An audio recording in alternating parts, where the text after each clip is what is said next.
You know, your health isn't just something that happens to you.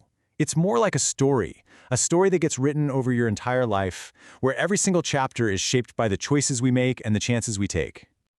So that really gets us to the big question for this whole explainer, right? How are the choices you're making, like right now, today, going to write the next chapter of your health story? To figure that out, we've got to go all the way back to page 1. So let's start at the beginning. We're talking about our foundation years, childhood, and adolescence. This is the chapter where all the fundamental building blocks of our lifelong health get put into place. And funny enough, it's often by people who aren't us. Yeah. When we're little, we're not really in the driver's seat of our own lives. Our health story is kind of written for us, mostly by our parents or caregivers.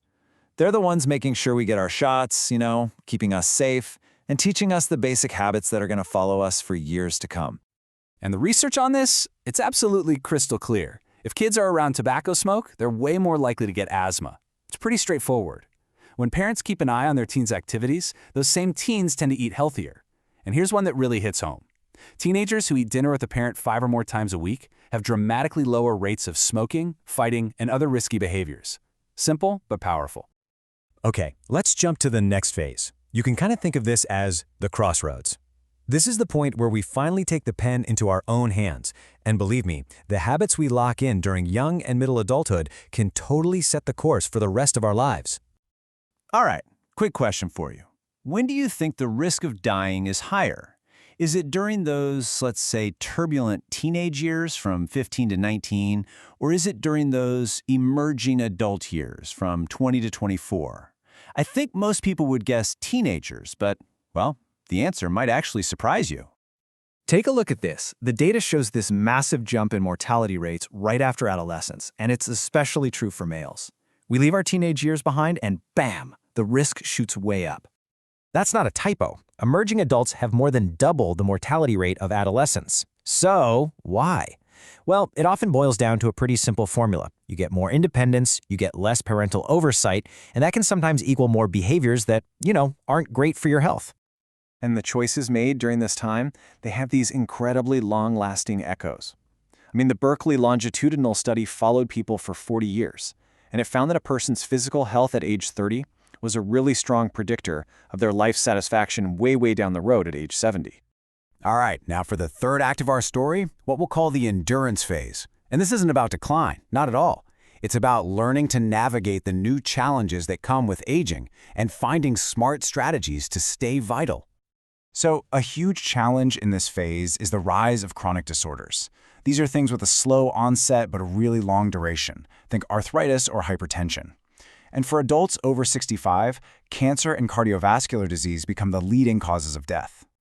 Now, one of the most feared disorders is, of course, Alzheimer's disease. It's this progressive, irreversible brain disorder, and the numbers are just startling.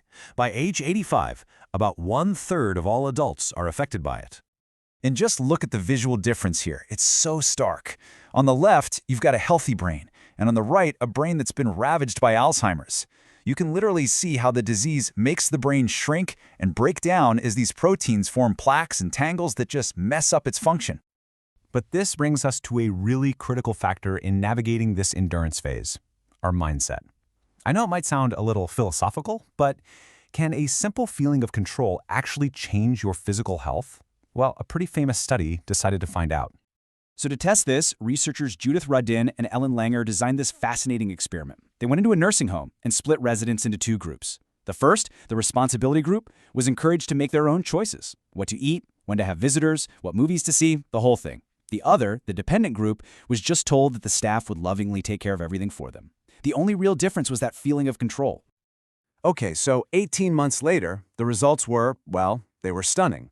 The residents in the group that felt dependent had double the mortality rate of the group that was given a sense of control. Just let that sink in. It was a life or death difference based on mindset alone. The researchers' own conclusion really says it all. Perceived control over one's environment then can literally be a matter of life or death. It's just the ultimate proof that our health story is written not just by our bodies, but by our minds too. So what does all of this mean for you? It means that no matter what chapter of the story you're in right now, you are still the one holding the pen. So I guess the big takeaway is this. Health isn't some destination you just arrive at one day. It's a continuous journey. From those foundation years to the crossroads and into the endurance phase, there are always new pages to write and new chances to shape how the story turns out. And that brings us right back to our opening question, but now it's for you to answer. Looking at your own life right now, what is one choice? It can be big, it can be small. What's one choice you can make today to start writing a healthier, more vibrant next chapter in your own story?